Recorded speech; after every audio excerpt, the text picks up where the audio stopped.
દાદ છે કવિ દાદે એમ કીધું ભોળોનાથ રાજનીતિમાં બહુ હોશિયાર એમ કડી સાંભળજો કેવી રીતે હોશિયાર અને કેમ રેવાય શિવ કે રાજનીતિમાં હોશિયાર એથી એની સીધી હાલે સરકાર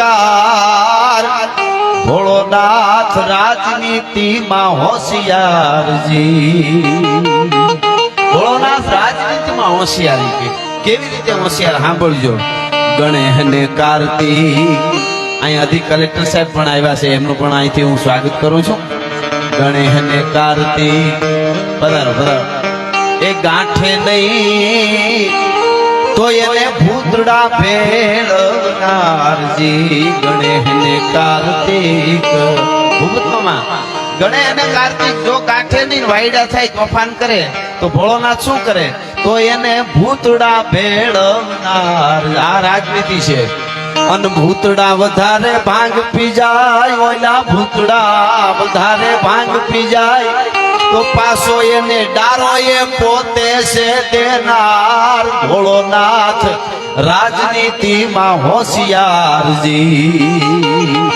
રાજનીતિમાં હોશિયાર એથી એની સીધી હાલે સરકાર ભોળોનાથ રાજનીતિમાં હોશિયાર દિલીપભાઈ તમારે બધાને શીખવાનું છો આ કારણ હવે સાંભળજો ઉંદર થાય જો જરાય હવળો હવળો તો માથે હરપ કરે ફૂફકારજી અને હરફ થાય જો વાંકા ચૂકો જરાય હરફ થાય જો વાંકા ચૂકો તો માથે એને મોર કાર્તિક નો તૈયાર ભોળોનાથ રાજનીતિમાં હોશિયાર એકા બીજાથી પીતા હોય તો જ રાજનીતિ હરખી હાલે હા હવની મેળે હવ કામ કરે એવું ભણતર શીખવનારજી અને એક બહુ સારી વાત કરી છે દાદ બાપુ ભોળાનાથ કઈ કે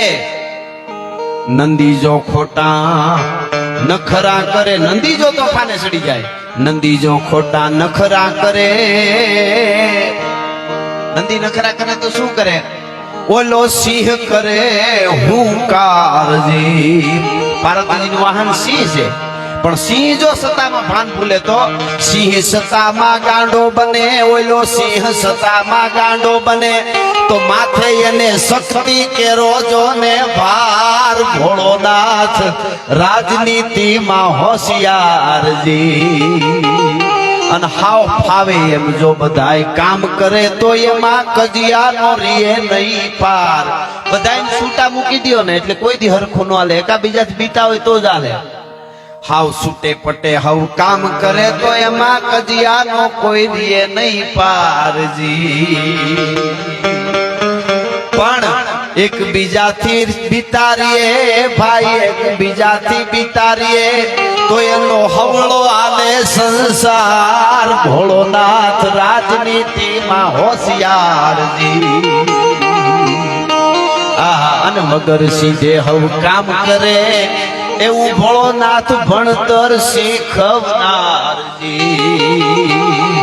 દાદ કહે શિવ ભોળાના દરબારમાં દાદ કહે ભોળાનાથના દરબારમાં પાછો કોઈનો કાઈ નહીં પગાર ભોળોનાથ રાજનીતિમાં હોશિયારજી રાજનીતિમાં હોશિયાર એથી એની સીધી હાલે સરકાર આ ગામડાના માણસો મારી સામે બેઠા શહેરમાંથી આવે પણ શબ્દને પકડવાળા છે એટલે હું શબ્દની શરૂઆત કરી અને આપને કહેવા જાઉં છું એક કુંભાર ભગત મામા ગધેડો લઈને આવતા હતા ધૂળ ખોદીને ગધેડામાંથી લગડામાં ધૂળ ભરીને આવે એમાં ખાણમાં ખોદતા ખોદતા હીરો જોડ્યો એને આવડો મોટો હીરો અને એને એમ થયું કે ચમકદાર કઈક છે કદાચ છે એને એ તો કઈ ઓળખે નહીં ચમકદાર છે એટલે એમાં ફૂતળી બાંધીને ગધેડાને ડોકે બાંધી દો ગધેડાને ડોકે ચમકતો કઈક સારું લાગે ચમકતો પથ્થર છે બાપુ એને ખબર નહીં કે આ હીરો હાચો પછી એમાં એક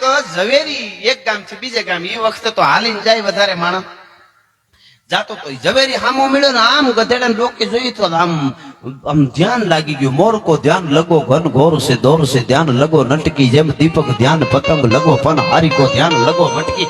એને ખબર પડી, કારણ કે એ તો પારખું હતો. એનાથી ગધેડા ડોકે આ તો સાચો હીરો છે કે કુંભાર ભગત કે હા કે આ હું ડોકે બાંધ્યું છે. એને એમ કે હું કહી દઉં તો આ દે નહીં કે આ લાખો નો હીરો છે. હું બાંધ્યું કઈ તો ખોદતો તો કઈ ચમક વાળું જોડ્યું છે. તમે ઝવેરી છો જોઈ દો ને શું છે. તો આમ જોઈને કે ઠેક છે, આમ ચમક તો પથ્થર છે પણ આમ થોડાક રૂપિયા આવી જાય, દેવો હોય તો લઈ લો, તારે તો કઈ કામ ન. બાકી કઈ હીરો બીરો હાથું કઈ છે નહીં. કેટલા લેવા? ઓલો કે 100 રૂપિયા. 100 રૂપિયા નહીં, 25 રૂપિયા આપું. 25 નહીં, ઓલો કે 30 આપું. 35 થાતા 75 રૂપિયા પીગયા. ઓલો કે નહીં 75. ઓલા ને એમ થયું કે આ ક્યાં ઓળખે છે, હીરો છે. થોડોક વયો જો હાંજે ઘેરે જઈને લઈ આવે. એમ લોભ શું કરે એ જોજો, લાલચ. એને એમ કે 50 હોય નથી દેવાના, સાચો હીરો લાખો નો આજે ઘેરે જઈને લઈ આવી છે. એને ક્યાં ખબર છે કઈ હીરો છે.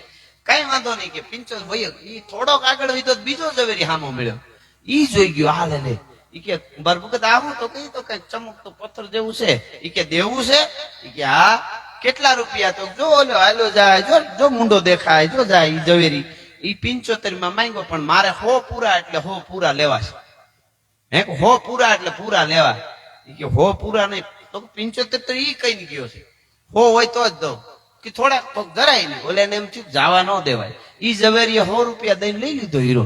ઉઈ ગયો. હાંજે ઓલો ઝવેરી ઘેરે આવ્યો ને તો કુંભાર ભગત ને ઘેરે જઈને ઠપકો દેવા માંડ્યો. ફળિયામ ઉભો કે બુદ્ધિ જેવો સાટો છે કે નહીં?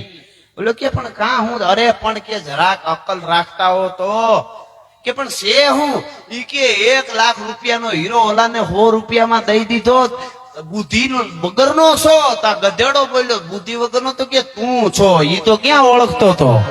તું ઓળખતો તો ને તે જવા દીધો 75 કઈને વયો ગયો. બુદ્ધિ વગર નો તું છો, ગધેડો બોલ્યો.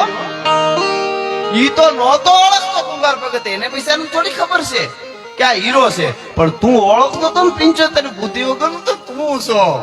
કેવાનો અર્થ છે? આ બધા દ્રષ્ટાંતો, ગધેડો કોઈ દી બોલે નહીં. આ બધા દ્રષ્ટાંતો માણસને સમજાવવા માટે છે. એટલે જીવતરમાં જે વચનની વાત કરી, 3 રતન ધરતી માથે છે, અન્ન જળ અને વચન. એ વચનના નામ ઉપર મહાદેવના અહીંયા મેળા છે. એટલે દુહાસનથી શરૂઆત કરી. આપના સમક્ષી જે કાંઈ આપના તરફથી અહીંયા આવશે, આવું અદ્ભુત આયોજન. આ ગામ એક નહીં, દડવા અમીરપરા નહીં, પણ આજુબાજુના જેટલા ગામો, સારા કામમાં ઘણાને જોડાવવું પડે. એ બાપુ પાકી વાત. ઘણા બધા જોડાવવું પડે, ત્યારે પરિણામ માંડ આવે. બગાડવામાં કાંઈ જ નહીં. ઈ તો એકાદો જરી ગાડાવડું કરી નાખે એટલે ભૂકા નીકળી જાય. આખું હાલત ડોળ થાય. બધું બગાડવામાં વાર નથી લાગતી, સુધારવામાં જ લાગે. બળદ વેચાતા લ્યો તો બળદના જ રૂપિયા દેવા પડે. બગાવું મફત આવે ભેવી. એને સટકા ભરવા સિવાય બીજું કઈ કામે ન હોય એવું થાય. એટલે સારું કરવા માટે જાજાવને એટલે આજુબાજુના કામ જે કઈ સહકાર ગામ વાળાએ આપ્યો હોય છે એનો પણ આભાર. આ નાનામાં નાનો માણસ છેલ્લે ઉભો ઉભો સેવા કરતો હશે ત્યારે આ પરિણામ આવે. 9 દિવસ સુધી સ્વર્ગ મહાદેવ, ભોળિયો નાથ, પિનાક પાણી. સાહેબ ખબર નહીં અત્યારે ક્યારે, અત્યારે તો માણસ ફટાક્યો થઈ જાય એનું નક્કી નથી, પણ હરિનામ એક છે. એ હરિખમ કાયમના માટે ઉભું રહેવાનું છે. એવો ભોળિયો નાથ બિરાજમાન થયો છે અહીંયા. આપ બધા ભાગ્યશાળી છો. એટલે શરૂઆત દુહાસનથી કરીને મોજ આવે એવી વાતો આપના આગળ હું કરવાનો છું. એટલા માટે કોઈ ધક માર